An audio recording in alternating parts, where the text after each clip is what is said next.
अस्सलाम वालेकुम नाज़रीन। प्यारे नाज़रीन, इस वीडियो में हम बात करेंगे एक ऐसे वली अल्लाह की कि जिनकी कब्र पर सांप आते हैं सलामी देने, और उनकी वफ़ात हुई थी पहाड़ की चोटी पर। तो वो ख़ुद एक मस्जिद में गए और नमाज़ियों को बोला कि ऊपर मैयत पड़ी है, उसको दफन कर दो, और उनकी कब्र हाथों से पहाड़ी पर खोदी गई थी। पहाड़ रेत की तरह नरम हो गया था। ये एक बड़ा ही दिलचस्प वाक़या है। नाज़रीन, जिन बुज़ुर्ग हस्ती का जिक्र आज की इस वीडियो में हम करने जा रहे हैं, उनको मामू भांजी के नाम से याद किया जाता है। ये मामू भांजी की दरगाह है, और सबसे ज़्यादा जो अहम बात है वो ये है, एक घने जंगल के बीचों बीच मज़ार मौजूद है। एक ऐसा जंगल जो बहुत ख़तरनाक किस्म का जंगल है, और यहाँ पर जहरीले सांप मौजूद हैं। लेकिन जो भी अक़ीदतमंद आपके मज़ार पर आते हैं, उनको सांप कोई नुकसान नहीं पहुँचाता है। नाज़रीन, सबसे पहले आपको एक हैरान कुन वाक़या सुनाती हूँ। कहा जाता है कि तकरीबन 400 साल पहले माहीगिरी मस्जिद थी। हिंदुस्तान के मुंबई शहर में उस मस्जिद में लोग अपनी इबादत में मशगूल थे। अचानक ऐसा हुआ कि बहुत लंबे और ख़ूबसूरत एक इंतहाई हसीन, जिनके चेहरे पर नूर चमक रहा था, वो आदमी उन लोगों के पास आए और उनसे गुजारिश की कि ऊपर पहाड़ पर 2 मैयतें तैयार की हुई है, आप हमारे साथ उस पहाड़ पर चलें, और साथ साथ ये भी कहा कि उन दोनों को दफनाना भी है। तो आप जब हमारे साथ चल रहे तो उनको दफनाने का इंतज़ाम भी कर दीजिएगा। लोग बहुत ज़्यादा हैरान थे, लेकिन उनके साथ चल पड़े। जब लोग पहाड़ पर चढ़ने लगे तो काफ़ी देर बाद पहाड़ पर पहुँच ही गए। जब लोगों ने उन दोनों मैयतों को देखा तो उन मैयतों को देखकर लोग हैरान हुए, क्योंकि जो कफन उन दोनों मैयतों पर लिपटा हुआ था वो इंतहाई सफ़ेद और चमक रहा था, और जो खुशबू और महक उनके जिस्म से आ रही थी वो इंतहाई खुशगवार थी, जिसको सूंघकर बेइख्तियार सुबहान अल्लाह कह दिया। वो लोग समझ गए थे कि अल्लाह तबारक व तआला के नेक बंदों की मैयत है, कोई अल्लाह वाले हैं। अब सब लोग ये जानना चाहते थे कि कफन में लिपटी हुई मैयत किसकी है, वो कोई औरत है या कोई मर्द है। अगर वो औरत है तो एहतियात की जाएगी उनको उठाने में और दफनाने में।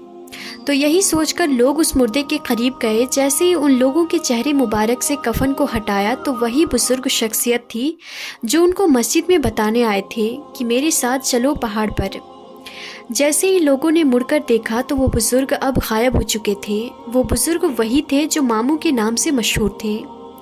लोग समझ गए कि अल्लाह तबारक व तआला के वली हैं और पैगाम देने आए हैं। उनके जिस्म मुबारक को इज़्ज़त व एहतराम के साथ दफन कर दिया जाए।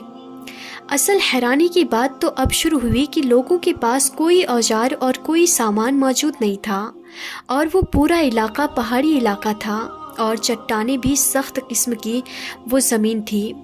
लोग उस ज़मीन को खोदे तो कैसे खोदे। लोग परेशान थे और उसी परेशानी के आलम में ये सोच रहे थे कि ज़मीन को कैसे खोदा जाए। तो उनमें से एक नेक बंदे को कहीं से आवाज़ आई कि अपने हाथों से इस ज़मीन को खोदा जाए। लोग सोचने लगे कि अपने हाथों से हम इस सख्त पथरीली पहाड़ी ज़मीन को कैसे खोदेंगे और पहाड़ पर कब्र कैसे बनाएंगे। ये अल्लाह तबारक व तआला के वलियों की शान और करामत थी। जैसे ही लोगों ने अपने हाथों से उन चट्टानों को हटाना शुरू किया और खोदना शुरू किया तो ज़मीन इतनी नरम हो गई कि वो चट्टानें इतनी नरम हो गई कि लोगों ने आसानी से वहाँ पर कब्र बनाई, और फिर वहाँ पर वो बुज़ुर्ग जो मामू के नाम से मशहूर थे, सबसे पहले उनको दफना दिया गया। फिर लोग पहाड़ की दूसरी जानिब गए और वहाँ की ज़मीन भी वैसे ही नरम हो गई, और पहाड़ की मिट्टी रुई के गालों जैसी नरम और मुलायम हो गए। उन्होंने दूसरी कब्र भी खोदी और भांजे को भी वहाँ दफन कर दिया। इस तरह मामू और भांजे का मज़ार वहाँ उस पहाड़ की चोटी पर बन गया। ये दरगाह हिंदुस्तान में बहुत मशहूर है और लोग इज़्ज़त व अक़ीदत रखते हैं। उन मामू भांजे के साथ मामू भांजे की दरगाह के नाम से उस जगह को अब याद किया जाता है। जिस घने जंगल में ये मज़ार मौजूद है वहाँ पर जहरीले सांप बहुत ज़्यादा पाए जाते हैं, लेकिन आज तक किसी इंसान को उन सांपों ने नहीं काटा है, जबकि वो जंगल जहरीले सांपों से भरा पड़ा है, और वो जहरीले जानवर किसी भी इंसान को आज तक उन सांपों ने कभी भी नुकसान नहीं पहुँचाया है। उस मज़ार पर बहुत सारे जानवर, शेर, चीता, सांप सब हाज़री देने आते हैं। सांप तो गुनहगारों का दुश्मन होते हैं और गुनहगारों की कब्रों में अजाब देने आते हैं, लेकिन इंसान के दुश्मन होने के बावजूद भी उन अल्लाह के वलियों से कितनी अक़ीदत रखते हैं कि वो हर रोज़ दरगाह में हाज़िरी देने आते हैं। अब नाज़रीन एक और अल्लाह के वली का वाक़या सुनाते हैं जिनको भूखे शेर के आगे छोड़ दिया गया। तो फिर क्या हुआ? नाज़रीन, शेख अबुल हसन का शुमार अहद कदीम के उन बुजुर्गान दीन में होता है जिन्होंने अपनी ज़िंदगी को अल्लाह की रज़ा के लिए वक्फ़ करके छोड़ दी थी।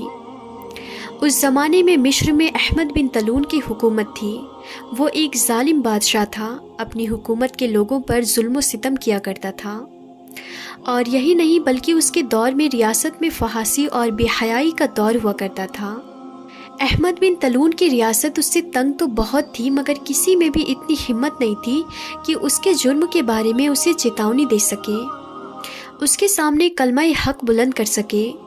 लेकिन प्यारे नाज़रीन, अल्लाह के दोस्तों को तो कोई डर और कोई खौफ नहीं होता है। चुनांचे शेख अबुल हसन उसके सामने गए और उसके जुल्म सितम से बाज आने की तलकीन की। बादशाह जालिम को शेख अबुल हसन की बात पसंद आई। उसने यानी उस जालिम बादशाह ने सज़ा के तौर पर आपको यानी अल्लाह के वली को भूखे शेर के सामने डाल देने का फ़ैसला सुना दिया। उसकी हिदायत पर जब एक शेर को कई रोज़ तक भूखा रखा गया और उसके अलावा शहर भर में ऐलान करवा दिया गया कि एक बागी को सरेआम सज़ा दी जाएगी और उसे भूखे शेर के आगे फेंक दिया जाएगा। जालिम बादशाह के हुक्म के मुताबिक मुकर्रर वक्त में शेख अबुल हसन को मैदान में पहुंचा दिया गया। आसपास से बड़ी बड़ी तादाद में मंजर देखने के लिए लोग भी आने शुरू हो गए। शेख अबुल हसन के कई शागिर्द भी मौजूद थे। शेर को जब उस पंडाल में लाया गया, अब वो हमला करने के लिए बेताब था। चुनांचे बादशाह के हुक्म के मुताबिक उसकी जंजीरें खोल दी गई तो फौरी तौर पर शेख अबुल हसन के जानिब बढ़ता हुआ आया, मगर चश्मे फलक ने यह नज़ारा देखा। शेर उनके करीब पहुंचकर उनका जिस्म सूंघने लगा और फिर यूं लगा कि जैसे किसी गैबी क़ुव्वत ने उसे पीछे हटा दिया हो, और वो कुछ फासले पर जाकर अदब से बैठ गया। मैदान में हर तरफ अल्लाह अकबर की सदाएं बुलंद होने लगी। बादशाह ये मंजर देखकर बर्दाश्त ना कर सका और वो वहाँ से उठकर चला गया। शेख अबुल हसन को आज़ाद करने का हुक्म सुना दिया गया। जब उनके शागिर्द उन तक पहुँचे और उनसे दरियाफ्त किया कि आपको कोई खौफ महसूस हुआ था, तो शेख अबुल हसन ने जवाब दिया कि अल्लाह की कसम, मुझे किसी किस्म का कोई खौफ महसूस नहीं हुआ था।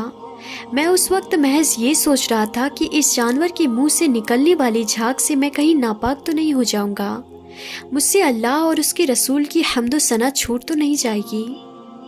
तो प्यारे नाज़रीन, ऐसे होते हैं अल्लाह और उसके रसूल सल्लल्लाहु तआला अलैहि वसल्लम के ग़ुलाम जो अपने आका से मोहब्बत पर नाज रखते हैं और दुनिया की कोई ताकत उनका बाल भी बांका नहीं कर सकती। तो नाज़रीन, आज की इस वीडियो में था बस इतना ही। हम फिर मिलते हैं अगली नई वीडियो में। तब तक के लिए खुदा हाफिज़।